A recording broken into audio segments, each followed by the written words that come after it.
Hier, je me suis fixé un objectif qui est de courir un semi-marathon. Pour te raconter vite fait mon histoire en course à pied, ça fait 3 ans que je cours, mais j'étais clairement pas régulier. Il y a 2 ans, j'ai couru un semi-marathon. Mais pour moi, je l'ai pas vraiment couru dans le sens où j'ai marché plein de fois au milieu. Oui, j'ai fait la distance du 21 km, mais j'ai marché plein de fois. Donc pour moi, il n'était pas vraiment validé. Quelques mois après, donc il y a 1 an et demi, je cours mon deuxième semi-marathon. D'ailleurs, là, je t'en ai fait la vidéo sur la chaîne. Je te la mets dans la description si ça t'intéresse. C'était un peu un vlog de mon week-end. Et ce qui s'est passé, c'est que je cours 15 km, 15 à 16 km. Ça se passe bien. Et à partir de là, je marche. Et du coup, là, du 15e, 16e jusqu'au 21, j'alterne entre marcher et courir. Donc, je me suis dit, ok, j'ai une nouvelle fois fait la distance, mais j'ai marché. J'ai marché. Pour moi, c'est synonyme d'échec. Quand c'est comme ça, sur du plat, c'est de l'échec. Après, je suis au courant que, après, si je veux faire des trails, de la montagne, en courant, alors forcément, il faut que je m'enlève dans la tête que marcher, c'est un échec. Parce que, forcément, il y a des endroits plus techniques où tu marches. Même si peut-être ceux qui sont très haut niveau, ils marchent pas. Il y a des endroits où tu marches. Voilà, je reste amateur, vas-y. C'est pas grave de marcher. Mais là, je me dis, avant de pour valider un semi-marathon, j'ai pas envie de marcher. Limite, pendant les ravitaux, si j'en fais un officiel avec les ravitaux, où je marche 30 secondes, je bois un peu. Mais sinon, le reste du temps, j'ai pas envie de marcher. Donc, hier, j'étais chaud. Je me réveille le matin. Je me dis, vas-y, petit semi-marathon. Enfin, je me réveille à 7h45. Je suis parti aller le courir à 11h. Parce que le jour d'avant, j'étais dans mon lit. Et ça me cassait les couilles, parce que là, je suis en vacances, je me dis, ça pue sa mère de rester dans mon lit toute la matinée, alors que ça, c'est quelque chose que je fais chez moi. Là, il faut que je profite, il faut que je sorte. Soit que je cours, soit que je fasse des vidéos, soit juste que je marche dehors, etc. Donc là, il y a quelques heures qui sont passées, de 7h45 là, à 11h. Je me suis dit, vas-y, je fais un petit semi-marathon, là. Normal. J'ai pas réussi. Je vais t'expliquer tout simplement comment il s'est passé. Je me suis fixé comme trajet une ligne droite. Bon, déjà là, erreur. Erreur.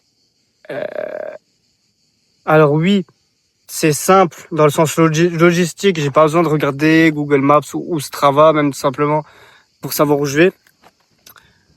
C'est une ligne droite. Mais qui dit ligne droite, qui dit ligne droite, dit ligne droite. Donc chiant. Chiant, juste t'es là, t'es tout droit. Le paysage, il change pas. J'avais un canal à côté de moi. C'est pas le plus stimulant. Alors que là, il y a de la forêt. Là, ça aurait été beaucoup mieux. Par exemple, de faire le tour du lac dans la forêt comme ça, où t'as plein de virages, t'as des arbres. Moi, je kiffe trop les forêts comme ça. Ça aurait été beaucoup plus stimulant et simple que là, la ligne droite. Bon, je commence, cours, ça se passe bien. Au bout de 5-6 km, je m'arrête. Déjà. Alors que je me suis dit, le moment où, enfin, quand je dis je m'arrête, c'est je marche, quoi. Et que je me suis dit, le moment où je commence à marcher, c'est mort. Après, j'arriverai pas à le faire. Ça veut dire, si je marche là dès le début, ça va être mort, je vais pas le faire. Donc, je me suis dit, il faut pas que je marche. Au bout de 5-6 km, déjà, je marche. C'est pas cool. Et pas longtemps avant que je marche, je cours. Et en contresens, je croise un papy. Et quand tu cours, tu essayes d'utiliser un peu toutes les motivations pour continuer à courir. Donc, je me suis dit, le papy, c'est un papy, il court, moi, faut pas que je m'arrête. Je suis jeune, etc. Moi, la motivation que je trouve la plus simple, c'est quand je vois des gens, j'essaie toujours de me comparer dans le sens, ok, lui, il court, ok, lui, il est vieux, moi, faut pas que je m'arrête. Elle court, elle, c'est neuf. Vas-y, faut pas que je m'arrête. Je me trouve des motivations comme ça. Je vois des gens qui marchent, je me dis, là, j'ai envie de m'arrêter, mais je vais pas m'arrêter devant eux. Je suis pas une pute à m'arrêter devant eux comme ça. Non, je continue à courir. Et là, donc, comme je t'ai dit, au bout de 5-6 km, je commence à marcher. Et là, j'entends un bruit derrière moi. Je me retourne pas tout de suite. Je vois le bruit, il continue, il continue. Donc au bout d'un moment, je me dis, je sais pas s'il y a une voiture ou quelque chose à moteur derrière moi. Parce que c'était un petit chemin comme ça. Et je me dis, vas-y, je me retourne pour voir si je dois le laisser passer. Je me retourne, comme par hasard, tout juste derrière moi, 5, 6, 7 mètres, il y a le papier qui a fait demi-tour, qui me regarde et qui me rattrape. Et là, je me dis, c'est un signe de Dieu. Tu crois en Dieu ou que tu crois pas en Dieu, tu captes que ça, c'est un signe, que ce soit un signe de Dieu, un signe du destin, etc. Dans le sens où, là, je croise le papier, je me dis, je le vois, il court, moi aussi je cours. Faut pas que je m'arrête. J'entends le bateau, le bruit du moteur du bateau. Déjà, il y a un bateau derrière moi qui fait du bruit. Je l'entends. Je me retourne pas tout de suite. Et comme par hasard, le moment où je me retourne pour voir, il y a le papier, il me rattrape cash. Je me suis dit, ouais, je commençais à me dire, ouais, c'est un signe, tout ça. Mais c'est vrai, le pourcentage de chance pour que ça arrive, le papier, je le croise à l'aller. Je me dis, putain, faut pas que je m'arrête. Je continue un peu à courir, je marche. Il y a un bateau au même moment. J'entends le bruit du bateau. Je ne m'arrête pas tout de suite. Pour regarder, enfin, je me tourne pas tout de suite derrière moi. Le moment où je me retourne, il y a le papier qui passe. Dingue, dingue. Donc je continue à courir. Hop, hop, hop, je continue. Pas longtemps après, je recroise un gars. Le gars, il me fait comme ça. C'est un gars qui court. Il me fait un salut comme ça en souriant. Et moi, je fais comme ça le pouce. Waouh, j'étais en mode waouh. Ça m'est jamais arrivé. Là, je cours. Il y a un gars, il me fait salam. Il me dit bonjour. Ça m'est jamais arrivé. Et j'étais là, j'étais en pétard. Je voulais abandonner. J'étais, ouais, à 6 kilomètres. Entre 6 et 7 kilomètres. Je voulais arrêter. Mais j'ai commencé à parler. Je t'ai fait une vidéo très similaire où je parlais comme ça pendant que je courais. Je parlais à Dieu, je parlais. Et là encore, aujourd'hui, hier plutôt, quand j'ai parlé à Dieu, je m'embrouille. Mais j'ai commencé à parler à Dieu. Quand j'ai croisé le gars en mode, ouais, c'est un truc de fou. Ok, les 21 kilomètres, je vais les finir. Putain, Dieu, il m'a donné des signes, tout ça. Et je me dis, dans la vidéo que j'ai faite là il y a 2 ans, quand j'ai couru, que j'ai parlé à Dieu, c'était fou parce que là, limite, là, je crois en Dieu. Depuis quelques mois, ça m'intéresse de fou et là, je peux dire que j'y crois. Ou du moins que je m'y intéresse beaucoup. Enfin, beaucoup, c'est un gros mot, mais et je réfléchis un peu par rapport à ça et je tombe sur Insta, sur des vidéos de Dieu. Est-ce que c'est ça, s'intéresser beaucoup à Dieu? Je sais pas, mais en tout cas, je m'y intéresse. Mais il y a 2 ans, c'était un truc qui m'intéressait, mais beaucoup, beaucoup, beaucoup moins que maintenant. Pourtant, je parlais déjà à Dieu pendant que je courais. Bref. Donc, je commence à dire, ouais, les putains de 21 kilomètres, je vais les faire.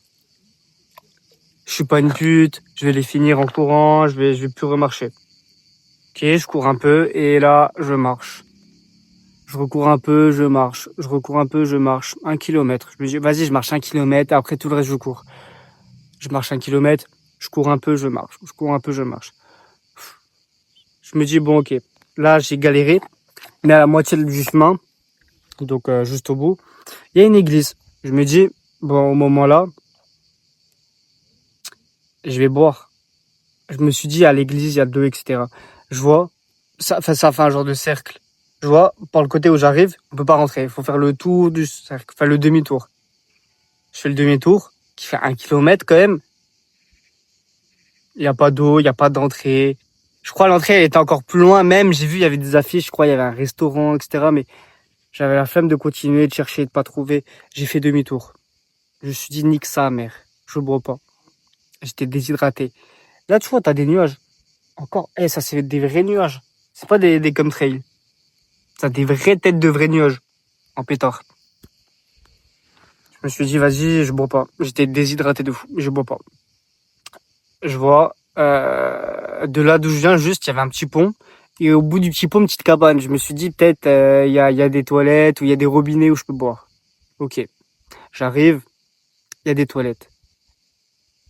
Je rentre, il y a juste un urinoir. C'est tout. Pas de lavabo. Ok, je regarde le truc à côté, il y a des toilettes avec un lavabo. Donc, je mets mes mains comme ça, les deux, je mets l'eau et je bois comme ça. L'eau, elle était tiède. Du coup, j'en ai presque pas bu, j'ai bu 3-4 gorgées comme ça juste pour me réhydrater un tout petit peu. Et là, ben, je veux repasser par le pont pour rentrer et revenir chez moi. Je vois, il y a la barrière, elle est fermée. Mais juste sur le pont, il y a des gens. Et du coup, là, ils ouvrent la barrière. Et je comprends pas pourquoi elle est fermée, parce que là, quand je venais, elle était ouverte. Et là, du coup, les gens, ils passent, ils ouvrent la barrière. Moi, je la tiens pour les laisser passer et je passe. Mais quand je passe, tu vois, je la laisse ouverte. Je me dis, je sais pas pourquoi la barrière, elle est fermée. Je vais la laisser ouverte pour les prochains gens qui passent. Et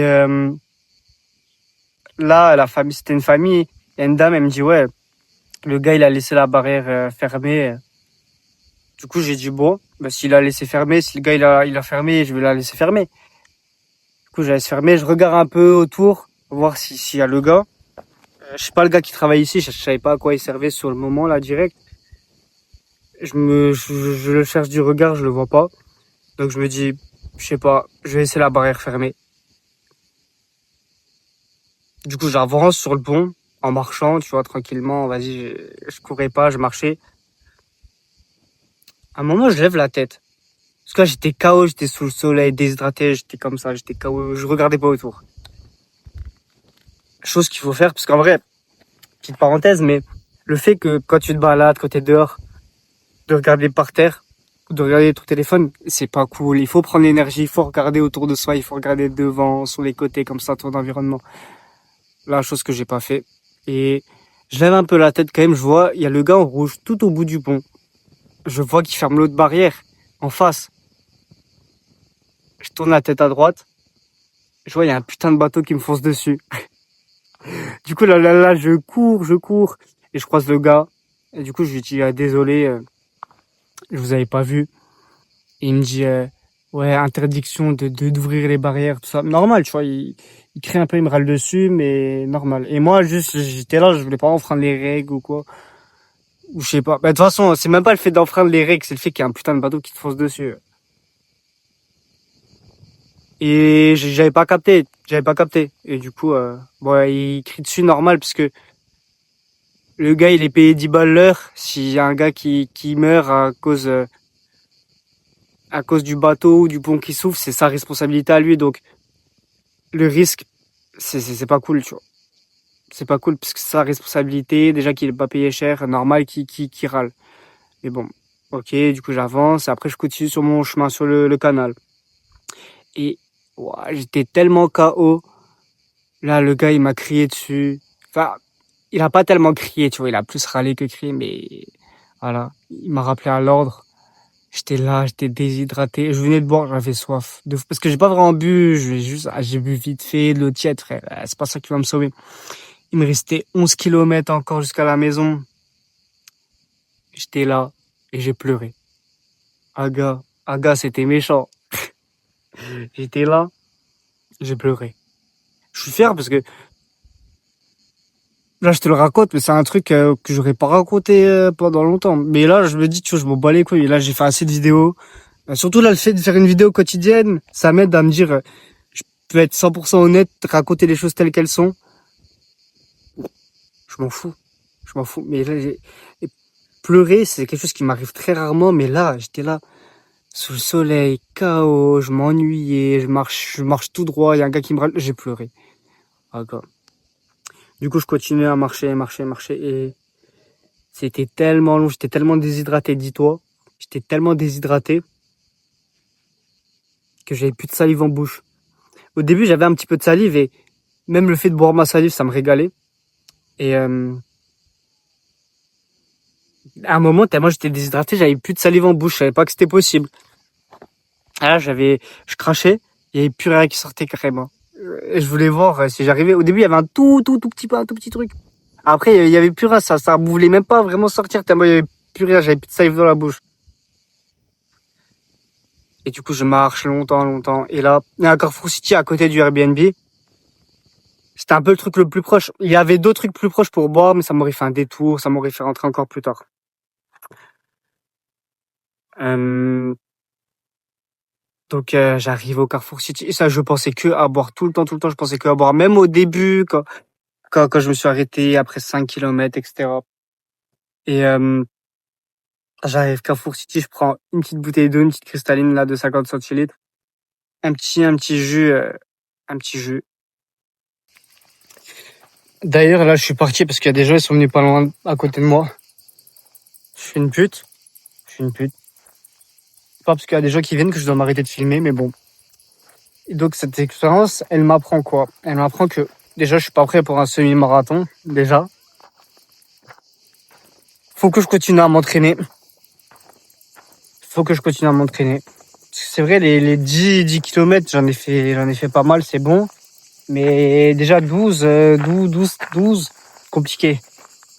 Et surtout là, ça fait longtemps que j'avais même pas fait 10. J'aurais peut-être dû d'abord faire 10 au lieu de faire 21 cash, mais c'est pas grave, c'est pas grave.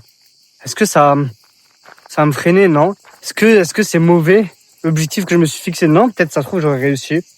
Dans tous les cas, peu importe ce que tu vas faire, les conditions, elles seront jamais parfaites. Ou alors ça sera très très rare, mais tu peux pas prévoir les conditions parfaites. Il y a aussi un peu ce qui se passe autour de toi. Même si toi tu prévois tout parfaitement, ça se trouve il y aura des couilles, il y aura des choses qui seront pas parfaites. Je suis heureux d'avoir essayé. Même si j'ai pas réussi, c'est pas grave. Je suis heureux de l'expérience que j'ai faite. Et ah oui, il y a aussi petite parenthèse. Je voulais trop de l'eau. Je me suis dit vas-y, moi je vais demander à quelqu'un de l'eau. Et il y avait plein de gens. J'hésitais à leur demander, je leur ai pas demandé de l'eau. Et à un moment, il y a un pêcheur. Là, sur le retour, il y a un pêcheur.